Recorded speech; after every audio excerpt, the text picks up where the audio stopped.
we are working with Temple University. They handle the research part of it, and we handle the curriculum design and the fun part of it. So, and once again, my computer, okay. So, you know about the Copeland Center, peer run, everything we do is based on that. The point of R.E.A.C.H is to get people who, regardless of where they are in their recovery, reconnect it with the community, bring meaningful activity into their life. And it's meaningful activity how you define it, not how anyone else defines it. Meaningful activity could be going to get your hair done. It could be, like for me, I said going to the mailbox, stop using DoorDash every week, all sorts of things. Keeping doctor's appointments and not canceling them. So that's kind of the point. So the original project was called Action Over Inertia, and it was designed for people with developmental issues, and it was provider directed. So a case manager would work with someone on bringing activity, but we don't do that. Everything we do is peer-to-peer. So we took the kind of the skeleton of that study or intervention and then made it work for us. This is all the fancy stuff, you know, the abstract and what the goals are: increase activity, community participation. They recruited people from all over the country. They did these intensive surveys and on and on and on. And we wound up with a bunch of people. So it's 5 parts and 5 phases. The first is activity inventory, followed by quick change, the benefits of meaningful activity, long-term change, and sustaining change. I'm already boring myself, but we'll get to the fun part soon. Okay, so the question is, who is this for? And it's for 2 different groups of people. On the right is for me, the couch potato, the person who doesn't have activity and or just has isolated themselves and not socially involved. But on the left, it's for people who have these unbelievably full calendars, but nothing on there is meaningful. So it's about evaluating and reevaluating all of this kind of stuff in your life. And the way it works, it's 9 weeks every Monday. We've doubled participation here. We're now up to 2. This is really exciting. Okay, so we meet once a week. And then after that, we meet once a month for 3 months. Everything peer-led, it's discussions, updates, worksheets, and activities. And I was telling Justin earlier, it's not something where anyone can fail. We just want people to show up.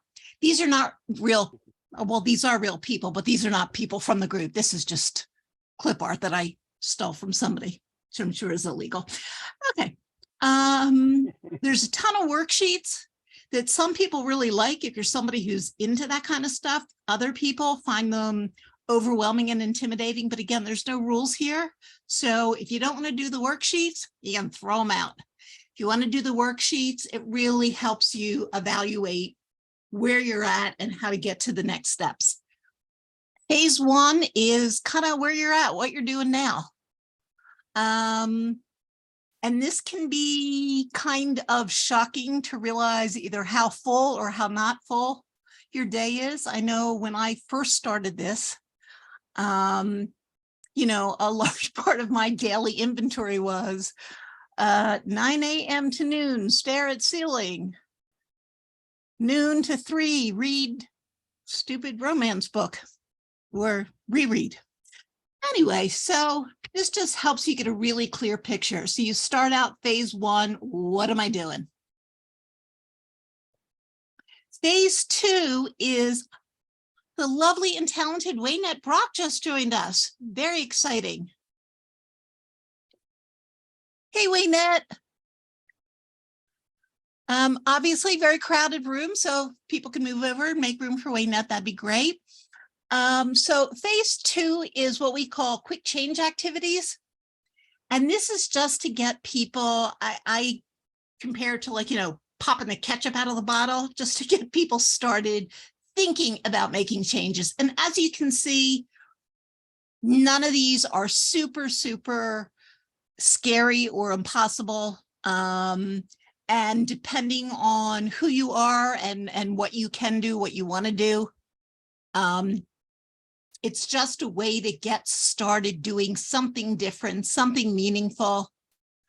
This is just a partial list that we offer. It could even be, we had one woman, her quick change activity was doing a lot of social activism, but she was doing it all online. And she made up a plan to do that. And that was her quick change. My first one was to cut down on DoorDash. So I would have to get my butt out of my apartment. So I have a game. Waynette and Justin, yes, Rachel. I could use some participation here. I'm in a restaurant. Okay, are we ready? So this is just how we get. Okay,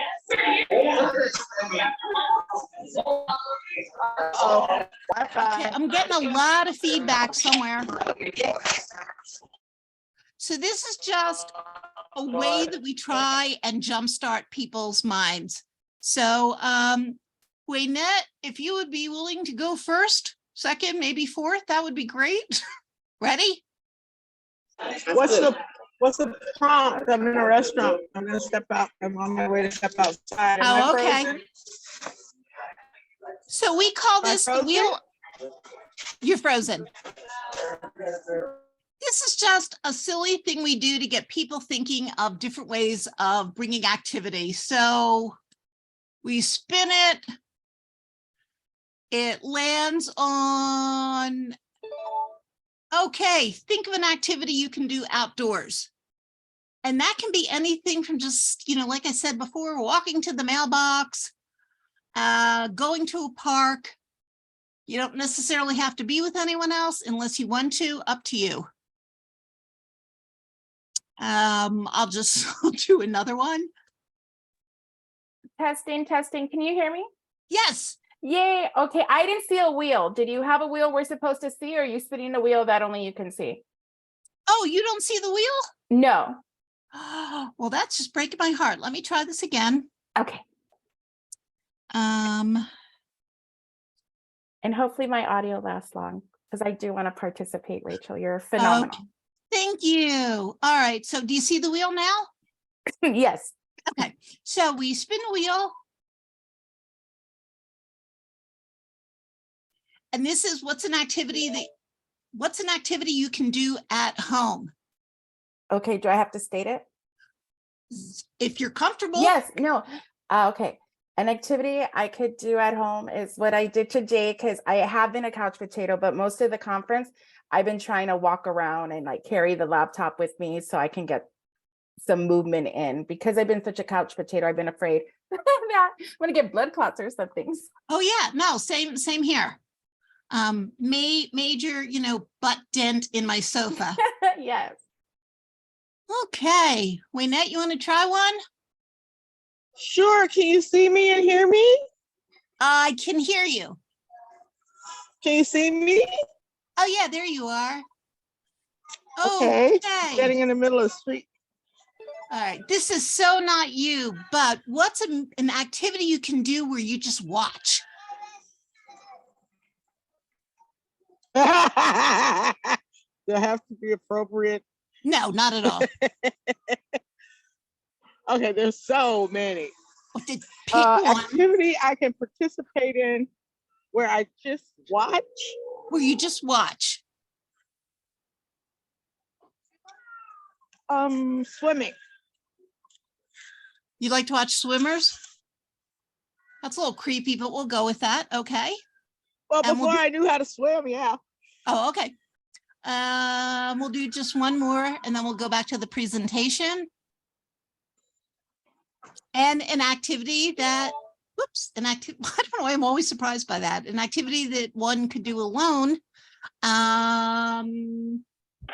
Let's see. Maybe for me, just go grocery shopping by myself, which may not sound like a big deal to other people, but for me, it's huge. So that's just one way, you know, we don't take anything we do seriously. We just want to get people thinking about it and not being afraid. Now, let's see if this works. Something tells me it won't. Do you see the PowerPoint now or no? No, still the wheel. Let's try again. Okay. So phase 2, quick change. And phase 3, this is the education part where we have audios that you can listen to about community inclusion and the importance of that and the importance of activity with your health and your recovery and your wellness. So people can just watch these videos on their own and then lie to me and tell me they watched them and how much they enjoyed them. But then we also talk about it as well and have activities that go along with it. Community inclusion is a whole thing the Copeland Center is involved in, and it has all these domains and like spirituality and education and employment and let's see. Sure, I'm missing a few of them. We just send people out in a scavenger hunt in their own apartments or offices to find something that works with each of those domains. And we got some really creepy stuff for romance and intimacy. I learned a lot. Phase 4, and all through this, every session that we have, we go over people's quick change activities. I have a whole spreadsheet. What'd you do this week? What'd you do this week?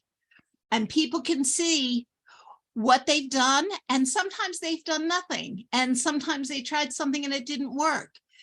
And between each session, my co-facilitators and myself, because we're all doing it together, we send out emails, kind of silly emails, but giving updates as to what we're doing. And if people drop off, we get in touch with them so they stay invested. Phase 4, we start working towards long-term activity. And this is Andy's. And what we do is we give people this roadmap, but we also give them, we look at obstacles, things that get in the way, and then things that support us on the journey. And just so you can see how this plays out, this was Andy's, and what he did, he went from a guy who was eating a lot of junk and no activity and nothing. And he started walking, he built a home gym. And you can just see how he walked through the whole thing. And this takes a few weeks. And again, we stay in touch with each other. We have these activities and the support is there. And one of the things that the people said in the group was so important to them, the accountability, but a gentle, non-judgmental accountability. And then phase 5, which is sustained change. So you make these changes, how do you keep them up? Well, as I said, the last 3 times we meet, there's a month separation, but we really encourage people to stay in touch with one another. Me, I'm old school, that's the phone on the left. Everyone else goes to the box on the right. They set up their own Facebook page, they email each other with updates, and this has been going on for months since the group ended. And they're still staying in touch with each other and providing support and meeting up, even though they live in different parts of the country. So it's been really, really exciting to see that. Also, part of the study is after they complete the group part, Temple University, the science people come in, and I think 3 months, 6 months, and a year after they're done, they're interviewed to see how the program actually worked. And the outcomes from the first cohort that we did, which were pretty extraordinary. One woman who wanted to take a trip, her first goal was Yellowstone, and she did that. And then she actually went ahead and booked a trip to Ireland. 2 people in the group went back to school. More than a few, increase in exercise and activity. As I said, the Facebook group.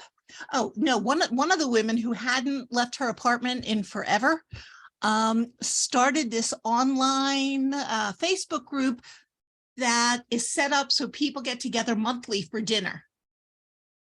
And I have one woman joined a senior bowling league, and what makes that impressive is she's in her 20s, so that was kind of fun. The woman who, for her quick change, did the emails social activism, actually went to the state legislature to take part in protest.